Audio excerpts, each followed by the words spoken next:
ঐতিহাসিক অসম আন্দোলন 6টা বছৰ অসমৰ ৰাইজে অসমৰ মৌলিক বিষয় জাতীয় প্ৰশ্নক লৈ সংগ্ৰাম কৰিছিল। মূল বিষয় আছিল যে অসমত অবৈধ বিদেশীৰ আগ্ৰাসনে আমাৰ ৰাজনৈতিক ভৱিষ্যত নিশেষ কৰিব। অবৈধ বিদেশীৰ ভোটাৰ তালিকাত উপস্থিতিয়ে ৰাজনৈতিক ভৱিষ্যত এটা ভয়াৱহ দিশলৈ লৈ যোৱাৰ লগে লগে এই অবৈধ বিদেশী নাগৰিকৰ তেওঁলোকৰ উপস্থিতিয়ে আমাৰ ভাষা, কৃষ্টি, সংস্কৃতি, অৰ্থনৈতিক বুনিয়াদ নিশেষ কৰি ভৱিষ্যত এক ভয়াৱহ ভৱিষ্যতৰ মাজলৈ অসমক ঠেলি দিব। সেই মৌলিক বিষয়টোক লৈয়ে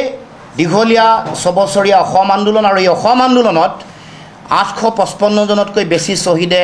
তেওঁলোকে আত্মবলিদান দিলে, তেওঁলোকৰ জীৱনৰ সৰ্বোচ্চ ত্যাগ কৰিলে। লাখ লাখ আবাল বৃদ্ধ বনিতাৰ ত্যাগ, বহু লোক গুলিবিদ্ধ, বহু লোক ধৰ্ষিতা, বহুত লোক জীৱনকালৰ কাৰণে পংগু হোৱাৰ পাছত 1985 চনৰ 14 আগষ্টৰ মাজনিশা বা 15 আগষ্টৰ পুৱতি নিশা এক চুক্তি স্বাক্ষৰ হ'ল, ঐতিহাসিক অসম চুক্তি। যিখন চুক্তিক অসমৰ জনগণে বিদেশী নাগৰিকৰ সমস্যাৰ সমাধানৰ একমাত্ৰ উপায় বুলি সকলোৱে গণ্য কৰে। অসমৰ জনগণৰ কাৰণে, স্বাভিমানী জাতীয়তাবাদী মানুহৰ কাৰণে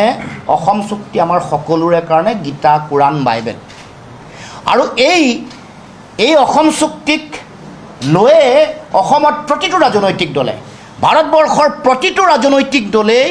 তেওঁলোকে ৰাজনীতি কৰি আহিছে। নিৰ্বাচনৰ সময়ত বিদেশী নাগৰিকৰ সমস্যাটো সমাধান কৰিম বুলি, অসম চুক্তি আখৰে আখৰে পালন কৰিম বুলি, বিদেশীক ইয়াৰ পৰা খেদিম বুলি, তাৰ লগে লগে অসমৰ মানুহক, অসমীয়া ৰাইজক সাংবিধানিক ৰক্ষা কৱচ দি ৰাজনৈতিকভাৱে সুৰক্ষিত কৰিম বুলি,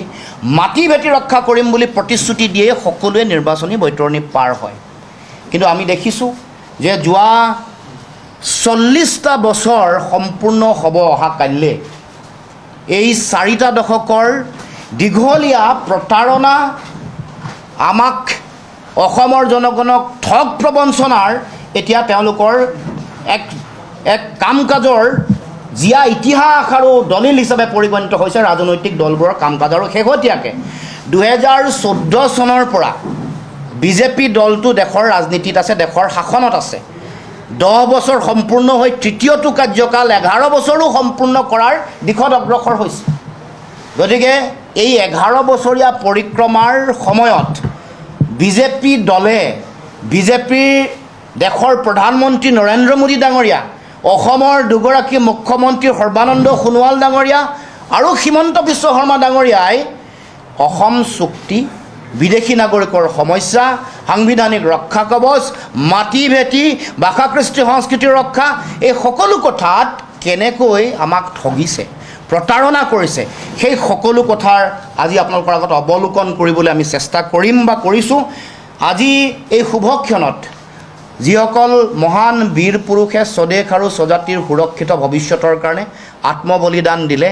প্ৰতিগৰাকী অসম আন্দোলনৰ বীৰ শ্বহীদলৈ মই সশ্ৰদ্ধ প্ৰণিপাত জনাইছোঁ আমাৰ দলৰ পবিত্ৰ মঞ্চৰ পৰা। অসম আন্দোলন, ঐতিহাসিক অসম আন্দোলনৰ আগত আন যিবোৰ সংগ্ৰাম আছিলে, সেই সংগ্ৰাম, জাতিৰ অস্তিত্ব ৰক্ষা সংগ্ৰামৰ আন মাধ্যম আন্দোলন, ভাষা আন্দোলন, খাদ্য আন্দোলন, সকলো সংগ্ৰামৰ প্ৰতিগৰাকী শ্বহীদক আমি আজি শ্ৰদ্ধা নিবেদন কৰিছোঁ। কা বিৰোধী গণ আন্দোলনৰ 5 গৰাকী শ্বহীদৰ প্ৰতিও আমি শ্ৰদ্ধা নিবেদন কৰি আমি ক'ব খুজিছোঁ যে বিজেপি দলে এই অসম চুক্তিক লৈ তেওঁলোকে যি বিশ্বাসঘাতকতা প্ৰতাৰণা কৰিলে, অসম চুক্তিৰ মূল আত্মা 5 নম্বৰ দফাক যেনেকৈ হত্যা কৰি দিয়া হ'ল, 5 নম্বৰ দফাক হত্যা কৰি 855 জন শ্বহীদৰ আত্মাক দ্বিতীয়বাৰৰ কাৰণে বিজেপিয়ে যি হত্যা কৰিলে, তাৰ কাৰণে অহা 26ৰ নিৰ্বাচনত অসমৰ ৰাইজে বিজেপিক উৎখাত কৰিবৰ কাৰণে সিদ্ধান্ত গ্ৰহণ কৰিব লাগে।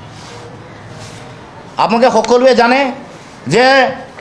2014 চনৰ নিৰ্বাচনৰ আগত আপোনালোকৰ দিনটো মনত পেলাই দিব খুজিছোঁ। 27 এপ্ৰিল 2014 দেশৰ বৰ্তমানৰ প্ৰধানমন্ত্ৰী, সেই সময়ৰ প্ৰধানমন্ত্ৰী প্ৰাৰ্থী নৰেন্দ্ৰ মোদী ডাঙৰীয়া অসমলৈ আহি কৈছিল যে 16 মে'ৰ পিছত বাংলাদেশীয়ে তালি টোপোলা বান্ধি অসমৰ পৰা যাব লাগিব। তাৰ পাছত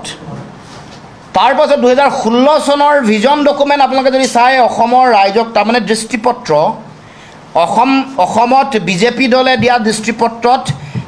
অসম চুক্তি সম্পৰ্কত এটা সুকীয়া দফা আছে তাত চুক্তি আখৰে আখৰে পালন কৰাৰ প্ৰতিশ্ৰুতি আছে তাত আনকি বিদেশী চিনাক্তকৰণ বহিষ্কৰণ আৰু অসমীয়া মানুহক সাংবিধানিক ৰক্ষা কবচ প্ৰদানৰ প্ৰতিশ্ৰুতিও দৃষ্টিপত্ৰ 2016-2025লৈকে তেওঁলোকে দিয়া দৃষ্টিপত্ৰ তাত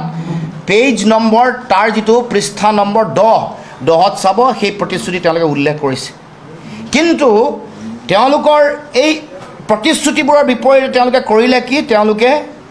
অসম চুক্তিক নিষেধ কৰিবৰ কাৰণে নাগৰিকত্ব সংশোধনী আইন আনি তেওঁলোকে জাপি দিলে সংসদৰ মজিয়াত 2019 চনৰ 11 ডিচেম্বৰত ৰাজ্যসভাত কেন্দ্ৰীয় গৃহমন্ত্ৰীয়ে যেতিয়া বিপ্লৱ শৰ্মাৰ বিপ্লৱ শৰ্মা ডাঙৰীয়াৰ নেতৃত্বত এক প্ৰতিবেদন প্ৰস্তুত কৰিবৰ কাৰণে উচ্চ পৰ্যায়ৰ সমিতি গঠন কৰিছিল তেওঁ কৈছিল যে দাড়ি কমা নকটাকে বিপ্লৱ শৰ্মা ডাঙৰীয়াৰ যিখন প্ৰতিবেদন সেইখন ৰূপায়ণৰ তেওঁ প্ৰতিশ্ৰুতি প্ৰদান কৰিছিল ৰাজ্যসভাৰ মজিয়াত সংসদৰ মজিয়াত 2019 চনৰ 7 ফেব্ৰুৱাৰীত কোকৰাঝাৰলৈ যেতিয়া দেশৰ প্ৰধানমন্ত্ৰী আহিছিলে প্ৰধানমন্ত্ৰীয়ে অসম চুক্তি আখৰে আখৰে ৰূপায়ণ কৰিম বুলি তেওঁ উল্লেখ কৰিছিলে লগতে অসম চুক্তিৰ 6 নম্বৰ দফা বিলম্ব নকৰাকৈ ৰূপায়ণ কৰিম বুলি উল্লেখ কৰিছিল 2016 চনৰ বিজেপিৰ শ্লোগান আছিল জাতি মাটি ভেটি কিন্তু এইবোৰ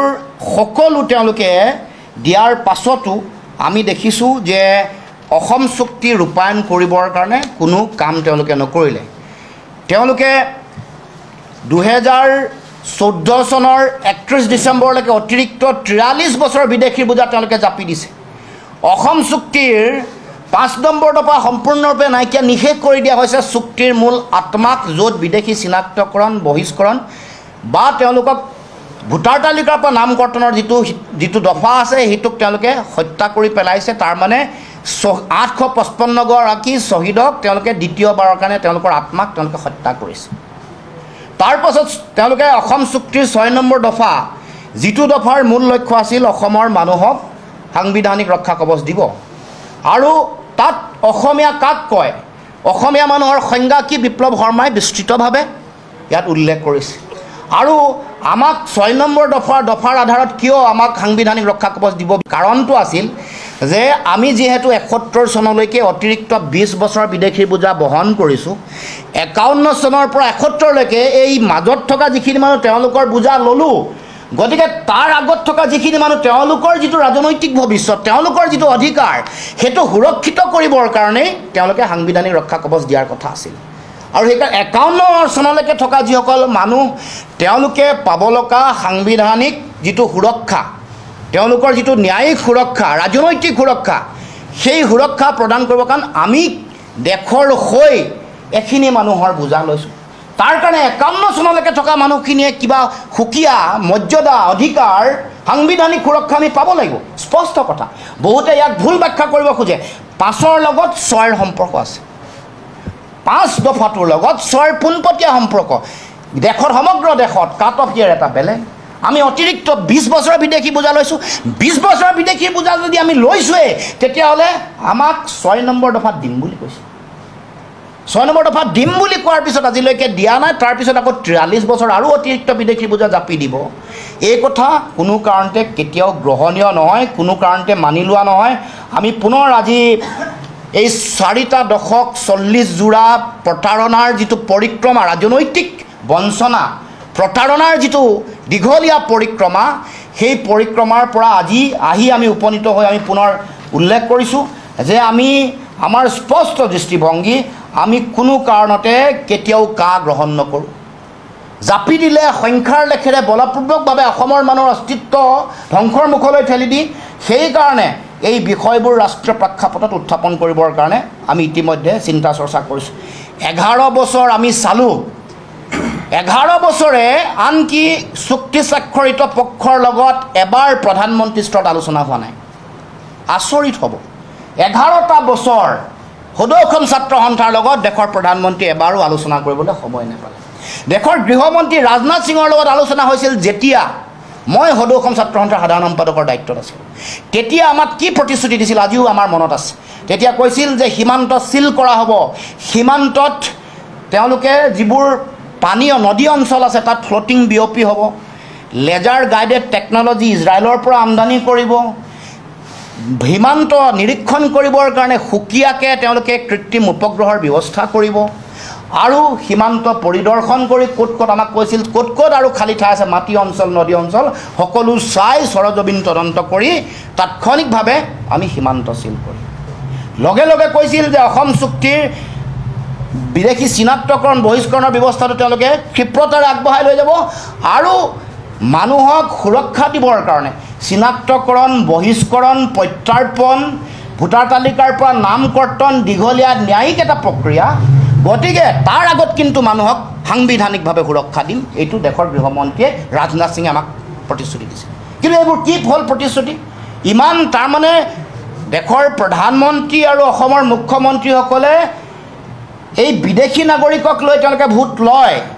ভীমৰ বচন আওৰায়, কিন্তু সেই সমস্যা সমাধান কৰিবৰ কাৰণে তেওঁলোকে কোনো ব্যৱস্থা গ্ৰহণ নকৰে। গতিকে আমি তেওঁলোকৰ এই যিটো অসম বিৰোধী তেওঁলোকৰ চিন্তা বা কাম কাজ, সেই কাম কাজক আমি সকলোৱে তেওঁলোকৰ এই প্ৰতাৰণাৰ দীঘলীয়া পৰিক্ৰমা আপোনালোকৰ আগত উল্লেখ কৰিছোঁ। আমাৰ মূল বিষয়টো হ'ল যে অসম চুক্তি ৰূপায়ণৰ যোগেদিহে বিদেশী নাগৰিকৰ সমস্যাটোৰ সমাধান হ'ব। অসম চুক্তিৰ 6 নম্বৰ দফা কাৰ্যকৰী হ'লেহে অসমত খিলঞ্জীয়া অসমীয়া ৰাইজে অসমীয়া মানুহে ৰাজনৈতিক ভৱিষ্যত সুৰক্ষিত কৰিব পাৰিব, মাটি ভেটি ৰক্ষা কৰিব পাৰিব, ভাষা সংস্কৃতি ৰক্ষা কৰিব পাৰিব, আনকি অৰ্থনৈতিক ভৱিষ্যতো সুৰক্ষিত কৰিব পাৰিব। গতিকে আজি অহা কাইলৈ দেশত স্বাধীনতা দিৱস সমগ্ৰ ভাৰতবৰ্ষতে উদযাপন কৰা হ'ব, আৰু সেই দিনটো আমাৰ অসমৰ জাতীয় জীৱনৰ কাৰণে এটা ঐতিহাসিক দিন। সেই দিনটোতে